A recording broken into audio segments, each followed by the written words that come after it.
Weeby 108, Connecticut's best music variety. I'm Allan Lamberti. Coming to the Ridgefield Playhouse this Tuesday night, July 26th. Five for Fighting is coming to town, bringing the Verve Pipe. And with me, he's also known as Five for Fighting. It is the one and only John Ondrasik. How's it going, John?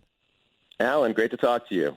We're really looking forward to the show, and the tour is actually sort of about to commence tomorrow, Friday. But you've been on tour with a string quartet, but this is going to be a different tour, right?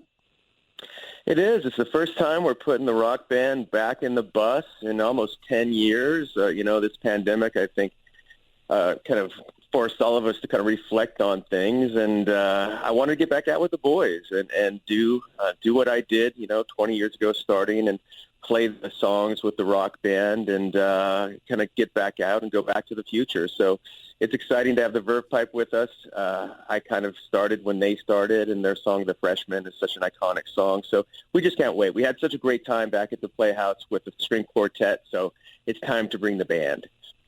So the set list, I would imagine, is going to be altered. You'll still do, the songs you're most known for, but the arrangements are going to be very different. Yeah, that's what makes it fun for me. Every time I go out with a different permutation of Five for Fighting, it's fresh and new, and certainly we'll add some of the more rock songs to the set. But, of course, Superman, 100 Years, The Riddle, Chances. I'll be playing my new Ukraine song, Can One Man Save the World, with the audio from the Ukrainian orchestra that I recorded in Ukraine a couple months ago. So we got a lot of new things. We got some surprises. It's a family show, so bring the kids, bring the grandparents. We always do a song for our troops as well. We always recognize our soldiers. So there's, I think, something for everybody. Yeah, you recently went to Ukraine, and as you mentioned, you performed in person with the Ukrainian orchestra. How did that all come about? Actually, it started with Afghanistan. I'd written a song about Afghanistan after the withdrawal and quickly became embedded with many of these private groups rescuing people that were abandoned in Afghanistan. And one of them was a group called Save Our Allies. They had rescued over 12,000 Afghan allies in 10 days, and we were doing some work for our troops. And after the Ukrainian war started, they moved some of their operations there, and I had written this song, Can One Man Save the World, kind of as an ode to President Zelensky and his kind of courage, as well as a plea for the world to support Ukraine. And I was touring with the string quartet, as we just talked about, and I had to write a string part for Can One Man Save the World, and I had a thought of going to Poland and playing with the Polish orchestra, because Poland's been so good, and I called my Save Our Allies partners, and they said, let me get back to you. Long story short, they called back and said, how would you like to do this with the Ukrainian orchestra in Ukraine? A couple weeks later, there we were outside of Kyiv in the rubble of the Antonov airport performing in front of the Maria, the symbol of Ukrainian independence, the largest cargo plane in the world, with the Ukrainian orchestra. It was humbling. It was surreal. It was inspiring. Wow. The video is very impactful. I know it's on your social media as well. And it's just, it's incredible. Those performers, what is their experience like? Were you able to chat with any of them at all about what they've been going through? Because they really can't go anywhere. They're stuck there. Yeah, and when I first heard that we were going, my first thought was, does an orchestra even exist? And they had actually kind of been scattered around the country, of course. It's a war zone, but they were starting to filter back into Kyiv, because Kyiv had seen less kind of attacks in the last few months. So this was one of the first things they did, and I think they were very happy just to be playing again. And it's tragic. Everybody you speak to, I had interpreters with me. And my interpreter, actually, her brother had been on the Eastern Front for 11 days, and she'd not heard from them. And everybody had a story of someone in their family or somebody they knew who'd been killed in either the front of the war or a missile attack. These people just live under this onslaught every day and the atrocities that Putin's committing. But they have a spine. One said to me, with every attack, we get stronger. And they do have this courage and fortitude that is amazing to see firsthand. But certainly they can't do this alone, and that's one of the reasons I'm actually calling for a concert for Ukraine, a Live Aid type concert, to let the Russian people know that the artists of the world stand with Ukraine. So this video is just step one, and hopefully we can all come together and support them in all ways. Well, that's really wonderful. How many days were you actually able to spend there? It takes about a day to get there. You fly into Poland, flew into Krakow, 3-hour drive to the border. You kind of drive, literally walk across the border, with your bags. It's about a 45-minute jaunt. You get a car to Lviv and then a 15-hour train ride. So it takes a day to get there. We were in Kyiv 4 days, scouted, did film the video the next day, and then we're there one more day kind of wrapping things up.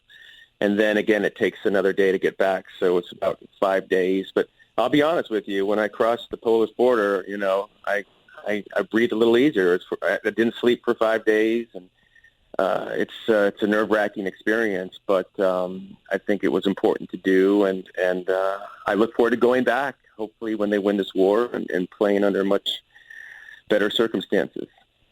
Wow. Absolutely incredible. And that's, of course, one of the songs, Can One Man Save the World, that we'll be hearing when you perform at the Ridgefield Playhouse this coming Tuesday. And actually, on a bit of a lighter note, speaking of the Ridgefield Playhouse, obviously you're very serious about your work. You're very serious about the philanthropy, but you also have a pretty good sense of humor. You recently, I noticed you retweeted the Ridgefield Playhouse. They posted the video of the Superman video, and you commented on the outfit that you were wearing.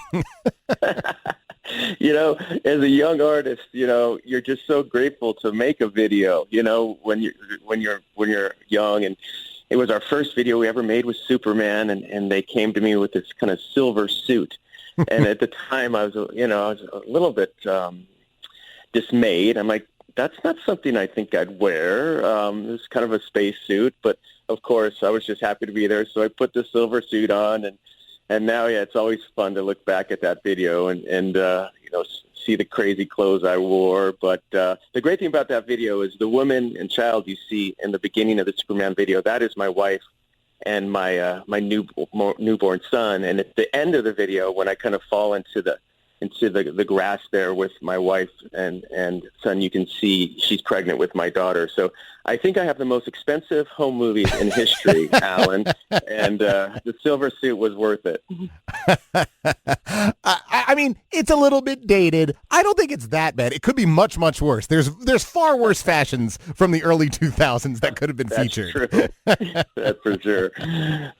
Oh, that's funny. Now, I know you grew up in L.A., and you're a big Kings and Lakers fan.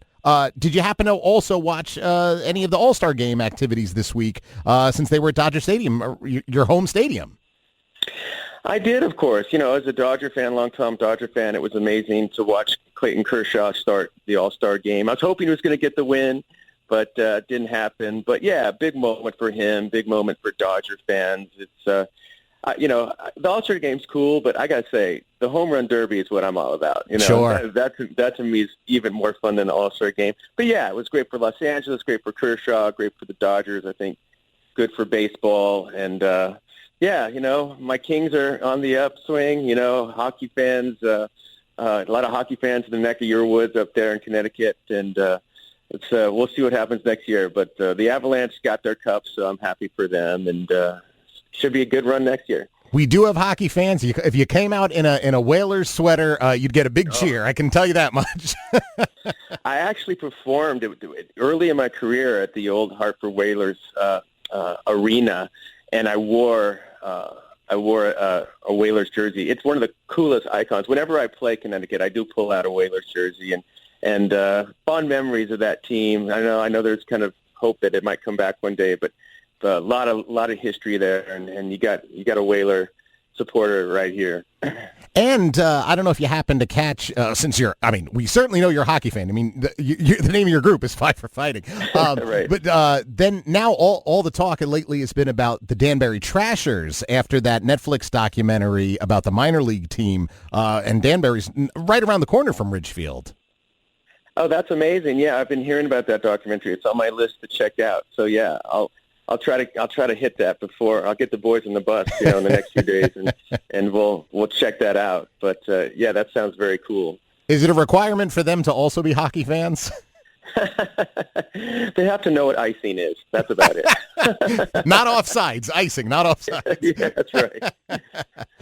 Well, John Ondrasik, Five for Fighting, coming to the Ridgefield Playhouse this Tuesday night, July 26th. He's heading out on the road with his rock tour. Tickets still available, ridgefieldplayhouse.org. It's going to be a wonderful show, and we can't wait to see you on Tuesday night.